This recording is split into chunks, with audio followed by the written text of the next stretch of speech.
What's going on, guys? It's your boy John the Liquidator coming back with another video. So it looked like Dijonai Carrington is back in the headlines after going on yet another rant about the WNBA snubbing them from TV networks. Guys, for this one here, we got to go all the way up to Boston. Let's get it. Let's go.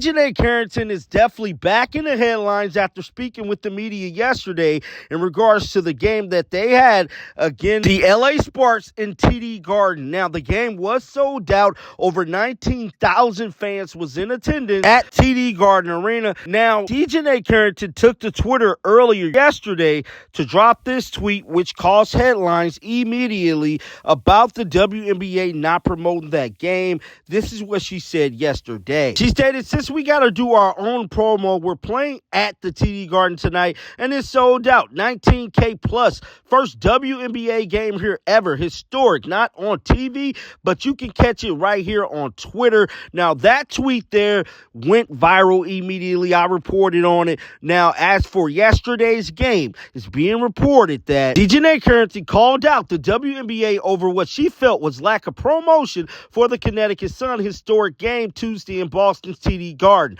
After leading Connecticut to a victory in front of a franchise record sellout crowd at the WNBA's first game in Boston, Carrington did not hold back when she asked to clarify her earlier tweet, and this is what she stated. Let's roll the footage right now. Boston for the first game ever. Yeah, I mean, I'm gonna keep it real all the time, and I feel like Connecticut as a franchise is historically disrespected. So sometimes, you know, if you want something, you gotta go out there and do it yourself. So that's what I did for us. I think that there could have been a lot more publicity or promo from the top. Connecticut had announced that we were having this game probably over almost a year ago, maybe. I don't know. Sometime right after last season. So there was ample time to do what needed to be done. But it didn't matter anyway, because they showed up and it was sold out. We got the dub, so I guess my tweet worked. And the game should have been on a national television broadcast. You shouldn't have to pay for any type of subscription to see a game that's this historic, in my opinion. I'm biased, but in my opinion. Thank you, DJ. Welcome. Now, that was Dijonai Carrington being a crybaby about the game not coming on TV. Now, people immediately got down in the comment section, and they ain't show no mercy to Dijonai Carrington, bruh. One commenter stated it was 69-61. I feel bad for the audience that wasted time and money for that.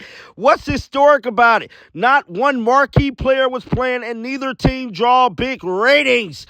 What was historic about this game? Please, I didn't get the memo. So as you guys can see there, these fans don't care, bro. Dijonai Carrington got to realize y'all don't have any big-time superstars on neither team. Now, I believe if Cameron Brink would have played in that game, then the game probably would have came on TV. I just got to keep it real. But Cameron Brink is not playing as of right now, so the interest in the Sparks is not as high as it was at the beginning of the season. It is what it is, man. Moving on to another story. Now, we know Caitlin Clark glooming with these technical fouls. Now, Christie sides double down on her comments that she made in a press conference. Caitlin Clark is not about to get suspended. Let's roll the footage right now. Week off now after you're playing 100, do you want to get right back out there? Yeah, no, I like, the momentum that we had going. I wish we could, have a couple days, get a breather, and then play. But, we're going to make this time.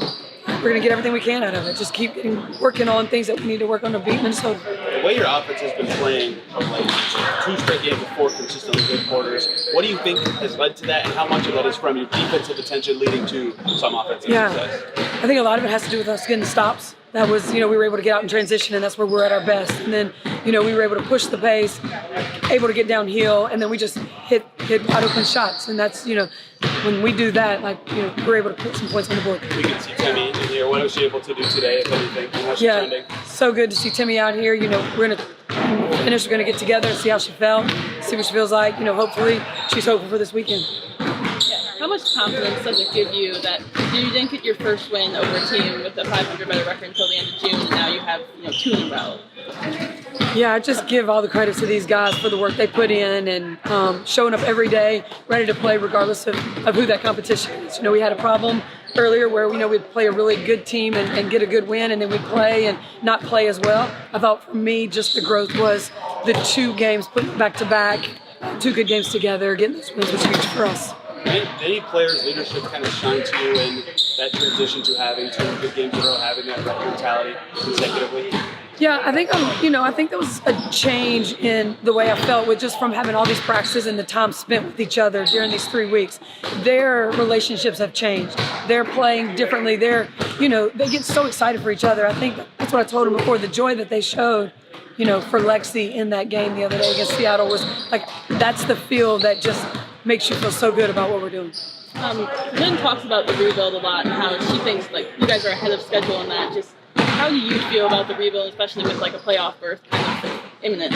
Yeah, I think the one thing that keeps always popping in my head is don't get too high and don't get too low. Stay with the process. As a coach, you play these 2 games and you beat those 2 really good teams, and you can maybe get ahead of yourself. We've got to just keep building blocks. Just keep building blocks. I mean, there's a way you win too. Just like you have to, when you're losing, how you have to practice. When you're winning, you've got to just take it find a way to get better, get to the next step. You mentioned, obviously, you're going to have a conversation with Caitlin about her technicals on Sunday. Did you have that conversation, or what did that? Yeah, we've had a lot of conversations over the weekend. But she's a fiery athlete, very, competitor. I don't need her to be sitting out a game anytime soon. That was Christie Size speaking to the media about the Indiana Fever, but more importantly, talking about Caitlin Clark's suspensions. Now, we know we need 7. Currently, Caitlin has 5, bro. If Caitlin received 2 more technical fouls, she will be getting suspended a game. Christie Size is doubling down on her comments, letting it be known. Caitlin ain't going nowhere, bro. She's going to monitor the situation and make sure Caitlin is here throughout the remainder of the season. But I want to know you guys' thoughts down in the comments section about Dijonai Carrington being a crybaby pretty much about this game, dog.